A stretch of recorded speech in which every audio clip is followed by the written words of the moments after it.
A Course in Miracles, Text, Chapter 15, The Purpose of Time, Section 2, Uses of Time.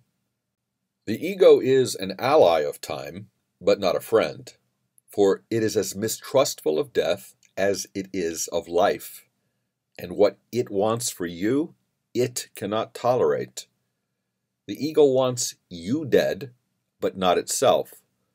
The outcome of its strange religion must therefore be the conviction that it can pursue you beyond the grave. And out of its unwillingness for you to find peace even in the death it wants for you, it offers you immortality in hell. It speaks to you of heaven, but assures you that heaven is not for you. How can the guilty hope for heaven? The belief in hell is inescapable to those who identify with the ego. Their nightmares and their fears are all associated with it. The ego teaches that hell is in the future, for this is what all its teaching is directed to. Hell is its goal, for although the ego aims at death and dissolution as an end, it does not believe it. The goal of death, which it craves for you, leaves it unsatisfied. No one who follows the ego's teaching is without the fear of death. Yet if death were thought of merely as an end to pain, would it be feared? We have seen this strange paradox in the ego's thought system before, but never so clearly as here. For the ego must seem to keep fear from you to keep your allegiance, yet it must engender fear in order to maintain itself.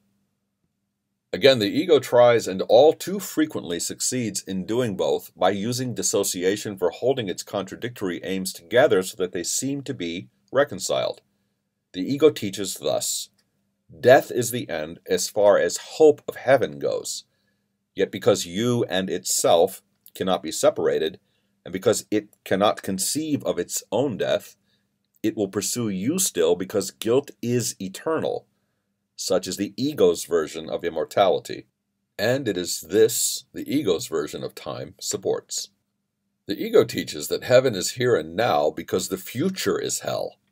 Even when it attacks so savagely that it tries to take the life of someone who hears it temporarily as the only voice, it speaks of hell even to him.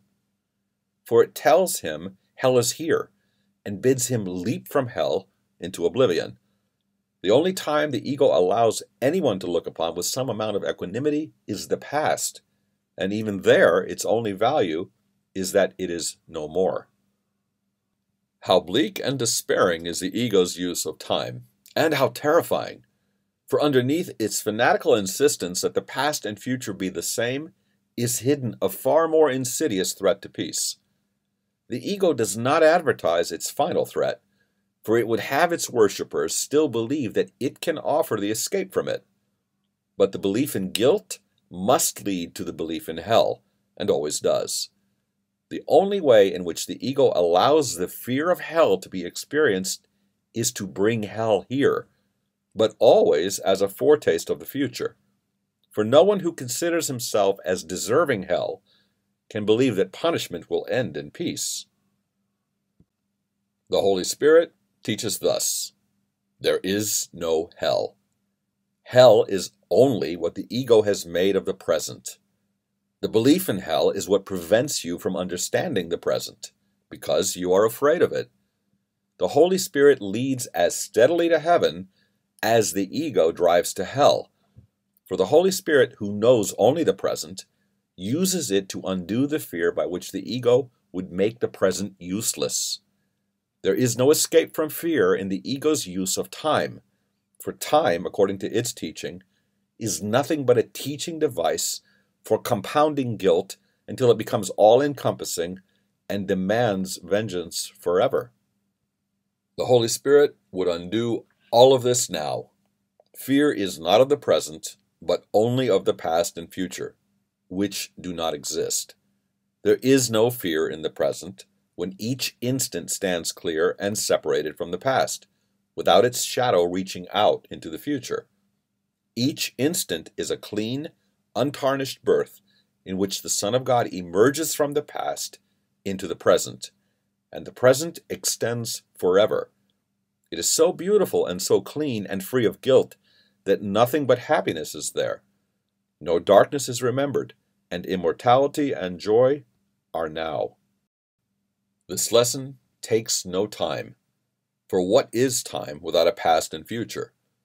It has taken time to misguide you so completely, but it takes no time at all to be what you are. Begin to practice the Holy Spirit's use of time as a teaching aid to happiness and peace. Take this very instant, now, and think of it as all there is of time. Nothing can reach you here out of the past, and it is here that you are completely absolved, completely free, and wholly without condemnation. From this holy instant wherein holiness was born again, you will go forth in time without fear and with no sense of change with time. Time is inconceivable without change, yet holiness does not change. Learn from this instant more than merely hell does not exist. In this redeeming instant lies heaven, and heaven will not change, for the birth into the holy present is salvation from change. Change is an illusion, taught by those who could not see themselves as guiltless. There is no change in heaven because there is no change in God. In the holy instant in which you see yourself as bright with freedom, you will remember God, for remembering Him is to remember freedom. Whenever you are tempted to be dispirited by the thought of how long it would take to change your mind so completely, ask yourself, how long is an instant?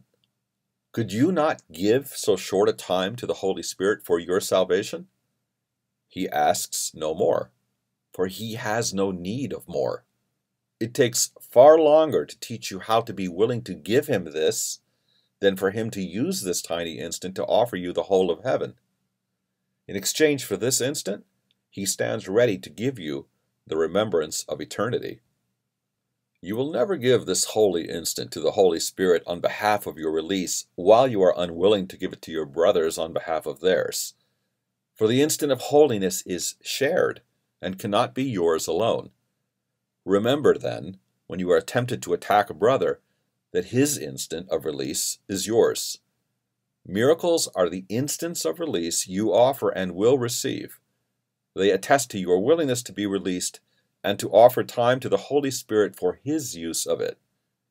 How long is an instant? It is as short for your brother as it is for you. Practice giving this blessed instant of freedom to all who are enslaved by time and thus make time their friend for them. The Holy Spirit gives their blessed instant to you through your giving it. As you give it, He offers it to you. Be not unwilling to give what you would receive of Him, for you join with Him in giving. In the crystal cleanness of the release you give is your instantaneous escape from guilt. You must be holy if you offer holiness. How long is an instant? As long as it takes to reestablish perfect sanity, perfect peace, and perfect love for everyone, for God, and for yourself.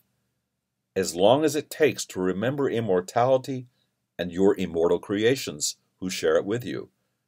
As long as it takes to exchange hell for heaven, long enough to transcend all of the ego's making and ascend unto your Father. Time is your friend if you leave it to the Holy Spirit to use. He needs but very little to restore God's whole power to you. He who transcends time for you understands what time is for. Holiness lies not in time, but in eternity. There never was an instant in which God's Son could lose His purity. His changeless state is beyond time, for His purity remains forever beyond attack and without variability. Time stands still in His holiness and changes not, and so it is no longer time at all.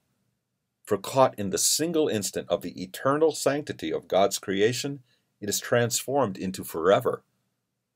Give the eternal instant that eternity may be remembered for you in that shining instant of perfect release. Offer the miracle of the holy instant through the Holy Spirit and leave His giving it to you to Him.